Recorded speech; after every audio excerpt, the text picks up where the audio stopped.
हाँ, मान जी, लखा मेलों में शुमार कल नागनाथैया लीला संपन्न होगी। तो क्या विशेषता है इसकी? ऐतिहासिकता क्या है? धार्मिकता क्या है? देखिए, ऐतिहासिकता क्या है, गोस्वामी जी महाराज का शुरू किया हुआ ये लीला है। और अखाड़ा गोस्वामी तुलसीदास इस लीला को कंडक्ट करता है। और ये अपने ढंग का एक यूनिक लीला है, जिसमें मानता है कि भगवान का स्वरूप कल की लीला में विराजमान रहेंगे, जो भी मूर्ति बनेगा। और इसमें हर वर्ष कदम का ओरिजिनल पेड़ संकट मोचन वाले वन से काट के आता है और मैनुअली आता है। और यहाँ पे घाट पे री रेक करते हैं। उस पे से भगवान, कल गंगा जो है यमुना में परिवर्तित हो जाती है। वो एक गेंद फेंकते फेंकते वो एक गेंद चला जाता है उसमें, और वो काली दह है, जिसमें कि काली नाग, जो कि बहुत ही विषैला नाग है। और उसके विष की वजह से उस जल का कोई उपयोग नहीं कर पाता, और इतना विषैला है कि उसके वाष्प से भी चिड़िया मर के काली दह में गिर जाती थी। तो कृष्ण जी ने एक गेंद का बहाना लेकर उसमें छलांग लगाया उसी कदम के वृक्ष से, और काली नाग को।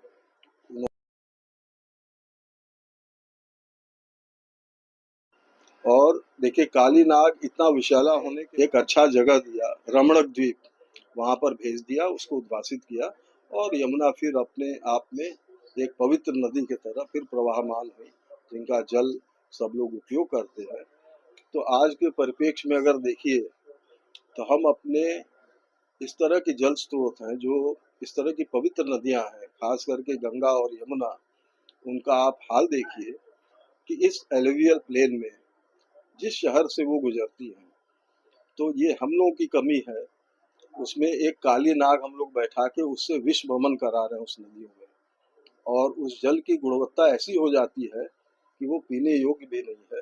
तो हम लोगों को ऐसे नालों का, जो कि काली नाग के रूप में इन नदियों को प्रदूषित कर रहे हैं, ये तो सबकी सबके लिए एक जीवन का माध्यम है।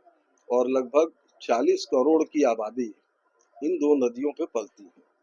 तो आप देखिए कि अगर आधी आबादी ऐसे बड़े नदियों पे पल रही है, तो हमको उनका जल की पवित्रता का ध्यान रखते हुए इस तरह की जो नदियों में जो रॉ सीवेज का उत्सर्जन हो रहा है, उसको बंद करना चाहिए। और अच्छी टेक्नोलॉजी लगा के, हम तो इससे एक यही एक चीज हम समझे हैं कि नदियों के जल को पवित्र रखना चाहिए। क्योंकि एक बूंद ब्लू वाटर जो कहते हैं, जो हम लोग पीते हैं, जो पोर्टेबल वाटर, वो हम बना नहीं सकते हैं। लेकिन अगर उसमें आप रॉ सीवेज और ये इंडस्ट्रियल इफ्लुएंट्स ये सब डालेंगे, तो आप पूरा स्पॉइल करेंगे। और ये देखिए, धीरे धीरे इसका ग्राउंड वाटर में भी विस्तार हो रहा है। तो हम तो देख रहे हैं कि लीला से बहुत कुछ सबक भी लिया जा सकता है। और हम तो थोड़ा प्रदूषण की तरफ हम लोग चूंकि काम करते हैं संकट मोचन फाउंडेशन से, इसलिए हमने मेंशन कर दिया है। लेकिन ये जरूर है कि भगवान का कल स्वरूप आप लोगों को दिखेगा। ये अद्भुत लीला है, जो कि काशी के अलावा और कहीं नहीं होता। और कृष्ण जी के धाम में भी यही लीला बालू में कराते हैं। तो ये बहुत रिस्की भी है। और 450 से ऊपर वर्षों से ये चला आ रहा है, गोस्वामी जी का शुरू किया हुआ है। आप देखिएगा, ये अद्भुत होगा।